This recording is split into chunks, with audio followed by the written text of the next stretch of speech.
ئەنجومنی وەزیرانی هەرێم پێشنیازی وەزارەت و لایەنە پەیوەندیدارەکانی پەسەند کردووە با هەڵگرتنی باج لەسەر گومرگ بۆ ماوەی 2 مانگ لەسەر هەندێک خۆراک و پێداویستی کە بەهۆی کەمکردنەوەی لە بازارەکانی هەرێمی کوردستاندا ئەم خۆراک و پێداویستیانە نرخەکانی زیادی کردو. تایبەت بەم بابەتە میوانداری زۆر بەڕێز سیروان محەممەد سەرۆکی ژووری بازرگانی لە ستودیۆی بەیانی کورسات نیست لەگەڵمان ئامادەیە. کاک سیروان سپاس بۆ ئامادەبوونێت. کاک سیروان بە شێوەیەکی گشتی ئەو بڕیارەی کە دەرکراوە هەم باش لەسەر هەندێک خۆراک کە هەناردەی هەرێمی کوردستان دەکرێت کەم بکرێتەوە و هەندێک خۆراک و پێداویستی بهێنرێتە هەرێمی کوردستانەوە بە دیاریکراوی کام خۆراکانن. باڵێ ئێمە خۆراک بە بەردەوامی لە دەرەوەزە سنوورەکانەوە داخلی هەرێمی کوردستان ئەبێ هەچەند کۆمەڵێ کێشە و گرفتمان هەیە ئێمە لە وڵاتانی منتجەوە کە لیان وەرەگرن لەبەری خوارد لەسەر موادی خۆراکی زیادی کردووە. زۆر لە وڵاتان تووشی قەیرانی خۆراکی بوون. خۆشبەختانە هەرێمی کوردستان بازرگانەکانمان نیان هێشتەوە قەیرانە دروست بێت لەسەر ئەسی هەرێمی کوردستان و هەم عێراقیشدا. لەبەری بازرگانەکەمان زۆر وشیارن، کەمیاتی گەورەیان هەیە. توانم بڵێم کوردستان بۆ بە دەواازەیەکی سەرشی بۆ عێراق کە زیاتر کاڵەکان موادی خۆراکی ئەساسیەکان لێرەوە ئەڕوا بۆ شارەکانی خواروی عێراق. تا ئیستا کێشێکی ئەوتەمان نییە شایانی باسکردمێ بەس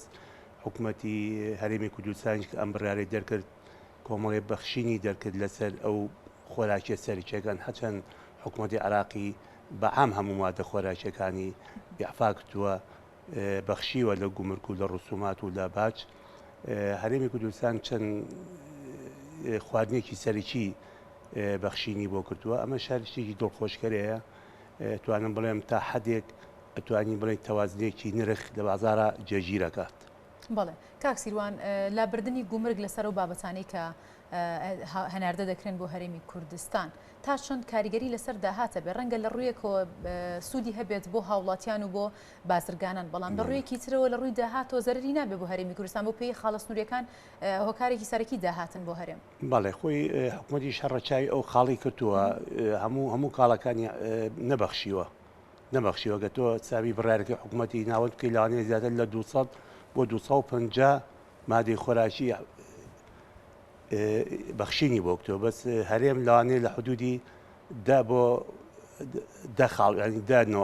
موادی خۆراکی ینی فەرقەکە زۆر معنەیە ئەوان ڕەچاوی ئەویان کتۆ بۆیە ئەم دەخاڵیان بەخشینەیان بۆ کردووە موادە سەرچەکانیان کردووە بەڕاستی. ئەمەش هەر شتێکی دڵخۆشکەرەیە بۆ هاوڵاتیان چۆ هەر نابێت تۆ هەربی لەوە بکەیت بڵێ حکوومەت داهاتیە بێ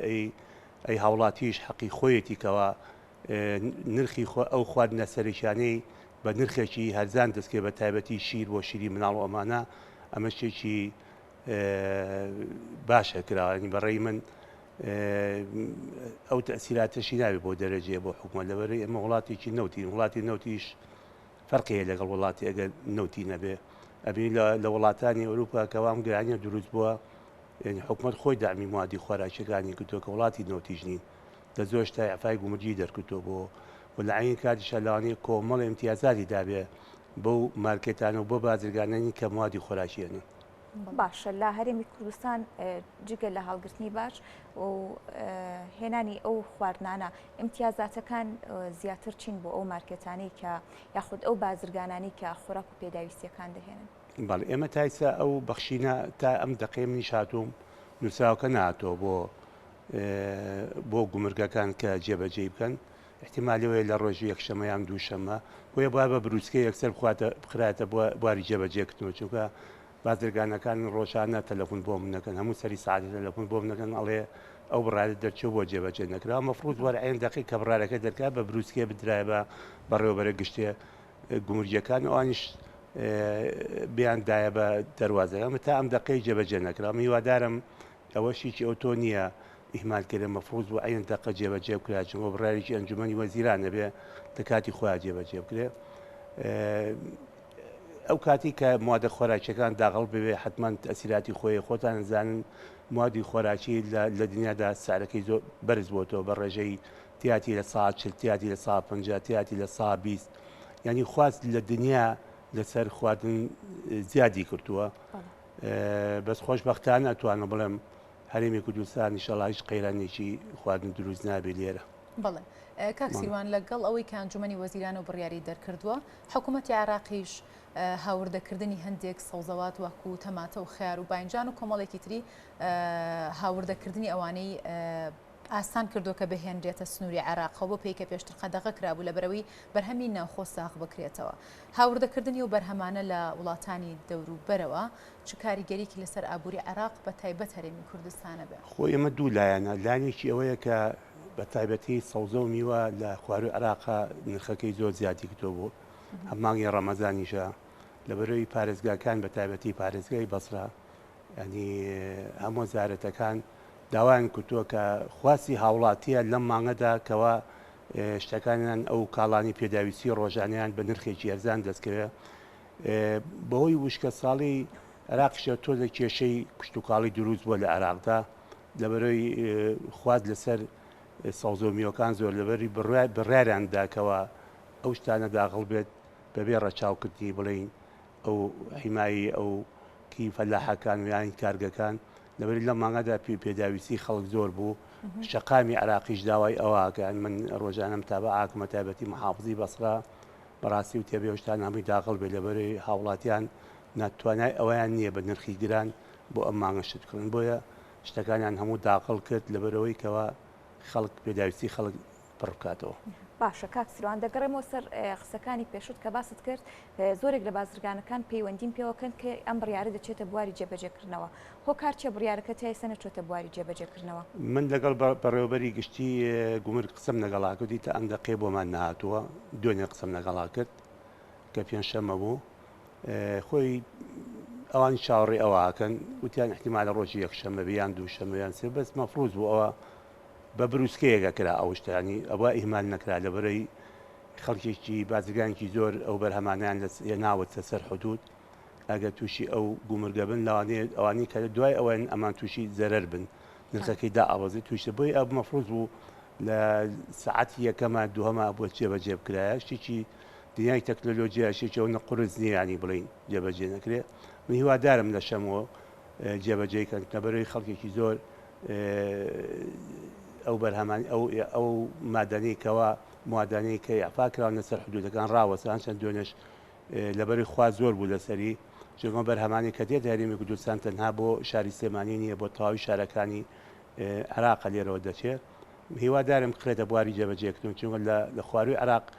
زیاتر لە دە ڕۆژە ئەوان قسویانتە بواری جێبەجێکردنەوە و من حەز ناکەم بازرگانەکەمان ڕێڕێی بازرگانەکە بگۆڕن لە دەواازەکانی تری خواروی عێراقەوە بینانی ئەمە دوو زەرر بکەین لە حاڵەتە هەم زەرێکی مادی و معنەوی هەمدانێ کولفیەکی زیاتر بێگە لە دەواازەکانی خواروی عێراقەوە بێ ئەم جۆڵی بازرگانی لانەیە کەم کاتەوە لە دەواازەکانی ئەمە ئامەتەن خەڵکەکە لەوانێ زەرمەند بێ. بەڵێ کاک سیروان ئەم بڕیاری ئەنجومەنی وەزیران دەری کردو بۆ ماوەی 2 مانگە ئەگەر هاتو بارودۆخەکە هەر بەو شێوەیە بەردەوام بوو هیچ ئەوەندی ئاگادار بیت هیچ پلانێکی دوورمەودا هەیە کە ئەم بڕیارە درێژ بکرێتەوە. ئەبێ ئەمان بەڕێی من ئەم بڕیارانی کە لە حکوومەتی ناوەندەوە دەرەچێت چونکە ڕوسماتی گومرجی لە عێراقا یەک ڕوسوماتە هەر لە بەسڕەوە تاکو و زاخۆ یەک ڕوسوماتە ئەگەر هەر گۆڕانکاریەک لە کوردستانە بکرێ لانەیە لە زەرەری هەم هاوڵاتی و هەم بازرگان هەم حکوومەتیش بشکێتەوە لەبەرەی من پێمان باش ینی ئەو ڕوسماتی گومرجیانەی کە لە عێراقا جێبەجێ ئەو یاسانی کە دەرەچێت حکوومەتی هەرێمی پابند بێبەوە باشتر ینی بۆی ڕێڕەوی بازرگانی نەگۆڕێ هەم بەرژەوەندی ناوچەکەشە بەڕاستیانی ئەبێ حکومەت زیاتر بیل لەوە بکاتە چون لە ڕووی یاساییشەوە لەوا چێ نابێت دەستکاری بکرێت چونکە ڕوسوماتی گومرجی سیادیە لە هەموو عێراقا یەک شێوازە. باشە بە شێوەیەکی گشتی کاتێک ئەگەر بێت و شڕی رووسیا و ئۆکراین کاریگەری لەسەر بازاری گیان وەروا بازارەکانی هەرێمی کوردستانیش دەرکردووە و پێداویستی و خۆراک بە تایبەتی ئەو پێداویستی سەرەکیانە کە ڕسوماتی لا بردووە ئەمە بە شێوەیەکی گشتێگەر بازرگانەکان دەرەوە ئەم خواردنانە بێنن بۆ بە بازارکردنی بەرهەمەکانیان هیچ چاودێریەک دەبێت لەسەری تاکو لابردنی باج با بڵێن نرخەکە لەسەر ئەوان کەمەکاتەوە ئەوانیش بە هەمان شێوە بە نرخێکی هەرزانتر بیفرۆشن خۆی تیجارەت ئیمڕۆ منافەسەیە کەم نافەسەیە ینی بازرگانیەکە بۆ هەموو کەسێک ئەوەی قۆڕکرابی بۆ یەک جهت هەر ئەو نرخدا بنێت چونکە نافەسەکە دروست بووە ینی هەموو کەسی حەزەکە زیاتر بەرهەمەکەی بفرۆشێ ینی بڕوا ناکەم بازرگانی ئەمەش بەو شێوازە بن کەەوە قۆڕەخکاری بکەن من حسابی ئەوە بازرگان ئامەکان باسەکەم کە مستەوریدە ڕئیسیەکان باسەکەم باسی ئەوە ناکەم دوکانێک پشت بەزیە ئەفرۆشە یا مارکێتێشت بە زیایان بەکەم ئەفرۆژنا تەواوی ئەو کەسانی کەوا ئیشی جوملە ئەکەن بە کەمیات لە وڵاتانی دەرەوە ئەیەنن بڕوا ناکەم ئەو نەبێژدا من نرخێکی ئۆتۆی بخەنە سەر کەوا زەرە لە هاوڵاتەکەی خۆیان بن ینی ئەوە من دڵنیایتان لەواکەم لە بازرگانە قەت ئەوە ناوەشێتەوە من باسی دوکانارێ ناکەم بەس باسی من مستەوردی ڕئیسیەکان ئەەکەم بڕابێت من خۆم ئاگادارم خۆشم بازرگانم ینی بە نرخێکی زۆر کەمیایی لەوانەیە ئیسا ئەو بەرهەمی کە خۆی ئەیەنێ بۆ کوردستان لەوانەیە زۆر زیاتر بکات لە وڵاتی کە کڕیوەتی بیفرۆشێتەوە بەس ئەوان چونکە هیمای مازرگانی خۆیان و کاری بازرگانی خۆیانەکەن لە وڵاتی خۆشییانان حەز ناکەن ئەوە دروست ببێ ینی ئەوە من لە نزیکەوە ئاگاداری هۆشتانم ینی قەنەعەت کە لەوانەیە زۆر زیاتریشان بنێت نەیفرۆشتن هەرێن نە کوردستانەوە بۆ نەکەر بۆ کوردستان بۆ تەواوی عراق چونکە بە تایبەتی سلێمانی بەڕاستی بۆ بە دەواازەیەکی موادی خۆراکی بۆ شارەکانی خواروی عراق بەڵێ کاک سیروان ئەو بڕیارەوتت لە ڕۆژی شەمەوە کاتە ئەبێ لەم ڕۆ بۆ پێبێت جێبەجێ بکرێت و بە نووسراوی ڕستمی بگاتە گومرگە خاڵە گومرگیەکان لە دوایەوەی کە جێبەجێکرا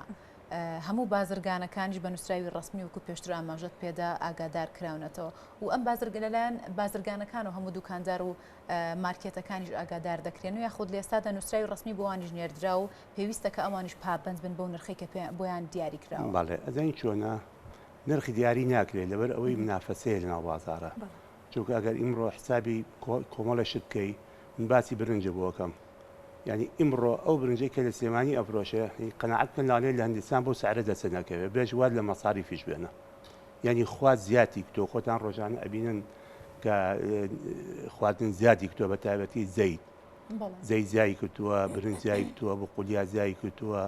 زۆر شت زیادی کتۆ لە عالەمە دەسەڵاتی نەمن و دەسەڵاتی تۆیە کە ئەم زیاتەگانی مەجبورە بازرگانی بخاتە سەر کاڵاکە بەس ئەم بەخشینی گومرگە لەوانەیە تەسیراتێکی خۆی هەبێ لەوانەیە بەو شێوازە نەبێ تۆ حسابیگەیت تەنێ لەوانەیە موادی خۆراکی $50 $60 بچێتە سەری ئەمە زۆرە بنسبەت موادی خۆراکی و تەحملی پارەی زیان ناکە یعنی ئەمە تەسیراتێکی خۆی هەر ئەبێت تاکید بن لەو مۆزوعە کاتاریش نەبێ بەجێگیری نرخەکان بمێنێتەوە زیانەکات ئەگەر زیایشکە بۆ ڕێژەیە نیە ینی تۆ ئەو $50 حتمما لە موادەکە یەتە خوارەوە ینی ئەوە تەسیراتێکی خۆی هەیە من تاکیدم لەوە ئێمە هیواداری کوردستان لە موادی خۆراکی نەبڕێ من دڵنیایتانێم کەمیاتی زۆر هەیە زۆر کڕاوە چون عەقدی ساڵانەیە کرێ کاتی مۆسمە بازرگانەکەمان عەقد دەکەن هەرچەند ئێمە نظامی بانقی و ئێڵسی و ئەمانەمان نییە تەنها ئەو سیقەیە لە بینی کۆمپانیەکانی خۆمان و لەگەڵ کۆمپانیەکانی دەرەوەی وڵات دروست بووە تەنها سیقەیە و ئەوش ئەگەڕێتەوە بۆ ئەزمموی چەند ساڵی کە پەیوەندی بازرگانیان لەگەڵ یەکتریا هەبووە سیقەی لە بینی هەردوو لا دروست بووە ئایا قەرزە ئایا ئینتیزاماتە ئایشتە ئەنی سیقەکە الحەمدوللا زۆر لە ئێڵسیەکە توانم بڵێم بەقوترە ئەویش نظامی وڵاتی ئێمە بۆی بانقەکانە نەمانتوانیەوە ئەو حیمایی بازرگان بکرێت لە ڕێی بانقەوە چونکە حیمایی بازرگان ئەبێت لە ڕێی ئێڵسی و بانقەوە بکرێت ئێمە نەمان بۆ بەس بە زیرەکی بازرگانەکانی خۆمان ئەویان پچڕانەوە توانیانە لەگەڵ ئەو کۆمپانیا گەورانەدا بە سیقە و بە دۆسایەتی و بە سیقە ئەو شتانە وەربگرن و بیهێن و بێبێ کێشە و گرفتێک. باشە کاک سیروان دیارە بابەتێکی دیکە هەیە کاتی کە بازرگانەکان لە سەر سنوورەکانەوە خواردن دێنن ڕەنگە هەندێک کات کۆمەڵێک ڕێگریان ڕوبەرو بێتەوە ڕێگریەکان چین و چۆن کار ئاسانی کراوە بۆ ئەوەی تووشی زەحمەتی زۆر لە من تاکو و خواردنەکە دەهێنن. ئێمە کێشەیەکمانەیە بەڕاستی من لە کاتێکی لە ڕووداوە باسم کرد ینی ئێمە کێشەی زەیت و ڕۆنمان هەبوو ئەویش بۆی باسم کرد من ڕۆنم کردەوە خۆشبەختانە بەڕێز وەزیری تەندروستی کاکە سامان هەر ئەین ڕۆژ بڕارێکی دەرکردکەوە کاراسانی بۆ بازرگانەکان بکرێت لە هەموو مادە خۆراکیان دەواازەکانەوە بەس بەداخەوە ئەو بڕیارە ئەوان بە شێوازێکی لێژێنەوە ئێمە دابەزین دەسەڵات نیاڵی کار ئاسانیە من بازرگانێکم ئەگەر زەیتێک لە وڵاتانەوە بێنم ئەبێ بچم لە وەزارەت موافقەت وەرگرم تا ئەو زەتە داخڵم ئمڕۆ زەیت خواسی لە عالەمە زیادی کتۆچەوە لەبەرەی ئۆکرانیەوە رووسیا ئەم کێشەیان دروست بووە بەڕاستی کێشە دروست بووە بۆ ڕۆن و زەیسا ئێران نایڵێ 1 کیلۆ زەیت یان 1 کیلۆ ڕۆن لە وڵاتەکەی دەربچێ تورکیا نایڵێ دەربچێ ئێمە یەک شەریکەی گەورەمان هەیە کە شەریکەی ئیتیحادە لە بابلە ینی ڕۆژانە 4000 تن تاقی ئینتاجەکەیەتی بازرگانەکانی خۆیان بە عیلاقاتی خۆیان دەچن ئەو زەیتە لە وەرئەگرن لە شەریکەی ئیتیحاد کە شەریکەیەکی گەورەیە باسم کرد چۆن پەیوەندیەکانی بازرگانیمان لەگەڵ ئەو کارگایە زۆر بەخۆتە کە جاری کە ئێنەوە بۆ کوردستانی بە تایبەتی بۆ بەڵین باسی سلێمانی بکەین بانی مقام لێ ئەڵەن بێ موافقاتی وەزارەتمان بۆ بێن ئەبێ نووسراوی ساڵی 22مان بۆ بێن لەسەر فەحسوشتەکانی بەڕاستی ئەمەش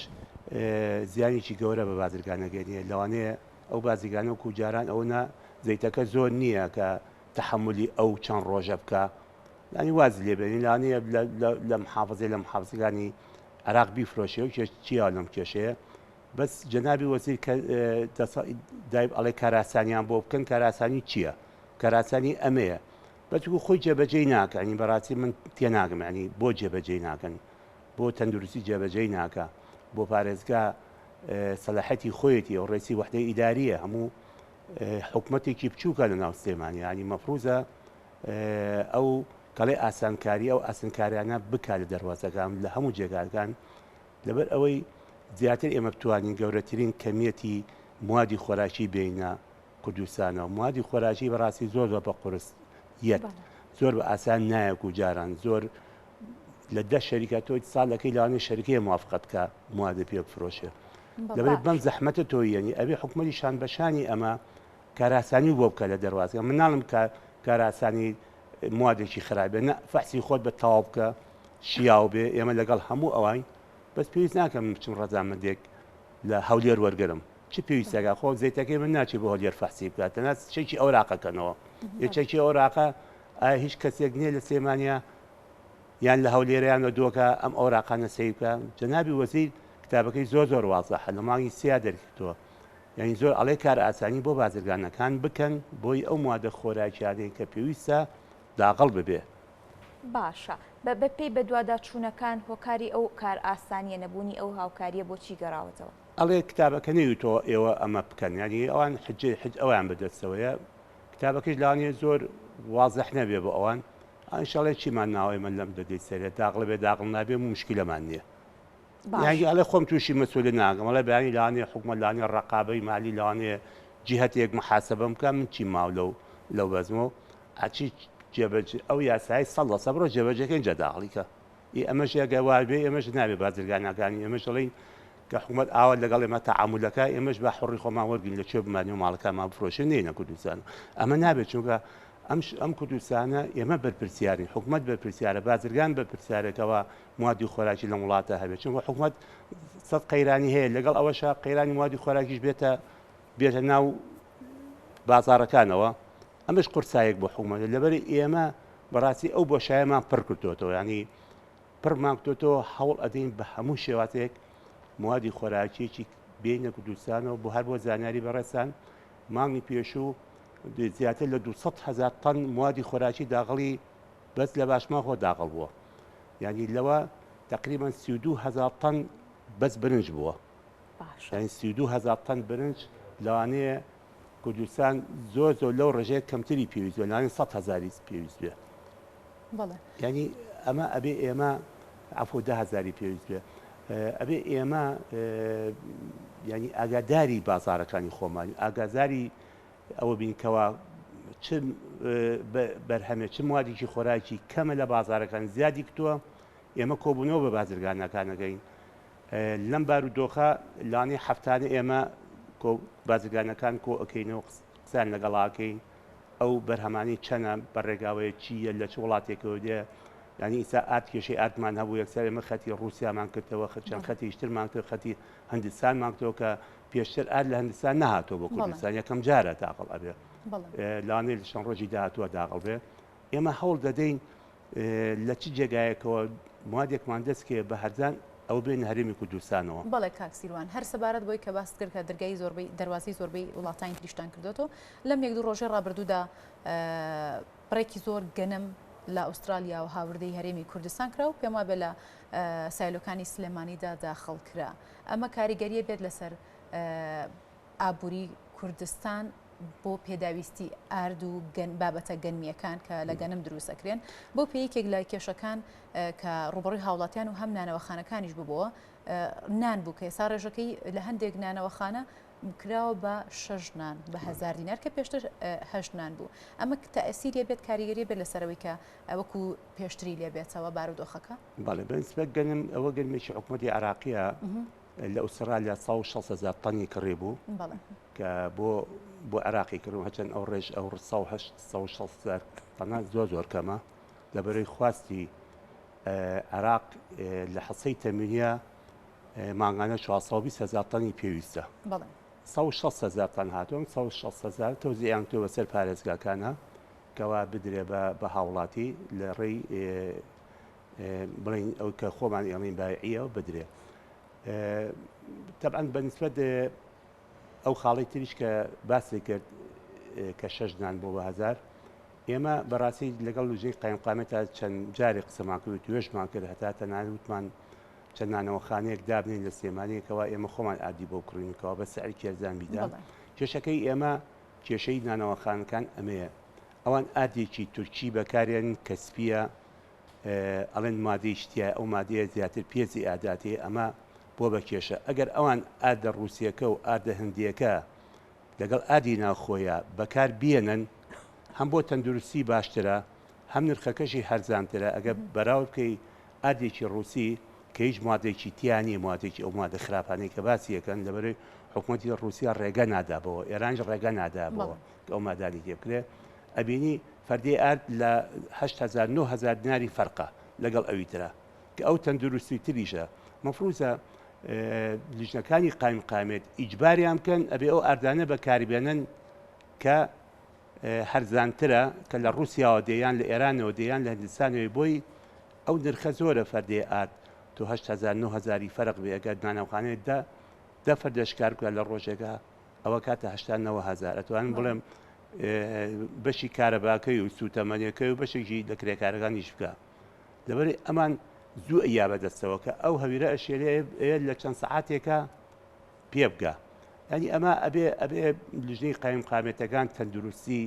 بە دواچوون بۆ ئەمە بکەن بۆی ئەو ئاردانە بەکاربێن کە تەندروستە و نرخیشی هەرزانترە. باشە کاکسوان بابەتێکی دیکە با بڵێن لابردنی باج لەسەر و خۆراکانی کە یەتە هەرێمی کوردستان چگەلەوەی کە کاریگەری لەسەر کەمکردنەوەی نرخ یاخود جێگیرکردنی نرخەیە چ کاریگەریکی لەسەر کوالێتی خۆراکەکان دەبێت دەکرێت بڵێن کوالێتی و خۆراکانی کە هەرێمی کوردستانەوە باشن؟ ئێمە لە دەواازەکان پشکنین هەیە پشکینەکانیشان بەڕاستی ئەتوانم بڵم زۆر پێشکەوتون ئێمە وەکو خۆمان وەکو ژووری بازرگانی زۆر هاوکاریمان کردوون بۆ ئەو پشکینیانە چەند کەسێکشمان لە بەغاو بەهێنان کەوا زیاتر بە چاڕوونیان باتێ لەگەڵیان دانیشتن چەند جارێکی لەژێر چاودێری ئەوانە ئەم لە دەواازەکانە ئەم پشکینی ئەگرێ جیازەکانیشان زۆر پێشکەوتووە ئەگەر بەراورد بکە لە لەوانەیە کە حکوومەت هەیان بۆ حکوومەتی هەرێمی کوردستان زۆر لەوان پێشکەوتوترە زەنیشی بازرگان حەزەکەشتی باش بێنێ چونکە زۆر لە بازرگانەکان هیمای بازرگانەکەی خۆیەتی وەکو مناڵێک وایە خۆی پەروەردەی کردووە حەزەکە ئەو مارکەی کە خۆیەتی نەشکێ دایم خۆی بیر لەوە کاتۆشتی باش بێنێ ئەتوان بڵێم لە سا هەفتای بەم شێوازەیە بڕوا ناکەم شتێکی ئەوتۆ بێتە هەرێمی کوردستانەوە کە خراپ بێت بەس لەوانەیە هەڵگرتنەکەی تۆزە کێشەی بۆ خاوڵاتی دروستکرد بێ چونکە خەزنی موادی خۆراکی ئەبێ بە یاسا و ڕێسای خۆی هەیە شێوازی خۆی هەیە ئێمە بۆیە بیرمان لەوەکتەوە گەنجینەکانی ژووری بازرگانیمان دروست کرد لە یەک جێگا کەوا ئەو شەریکاتانەی کە زەویمان ناوێ دروستیان کردووە بە شێوازێک دروستکراوە کە بگونجێ بۆ ئەو موادی خۆراکی کە تیادا ئەنرێ ئەتوان لانێ بڵێم لە پێشووتر ئەو کێشەی هەبوو بێ لەمە دوالانی ئەو کێشەیە دروست نەبێت لە برەوەی گەنجینەکانی ئێمە زۆر بە شێوازێکی ڕێپەیەک دروستکراوە هیچ کێشە و گرفتیتیانی زۆر سپاس بۆ سیروان محەممەد سەرۆکی ژووری بازرگانی سلێمانی سپاس بۆ ڕوونکردنەوەکان. سپاس بۆ ئامادەبوون دووبارە بەخێر هاتیت.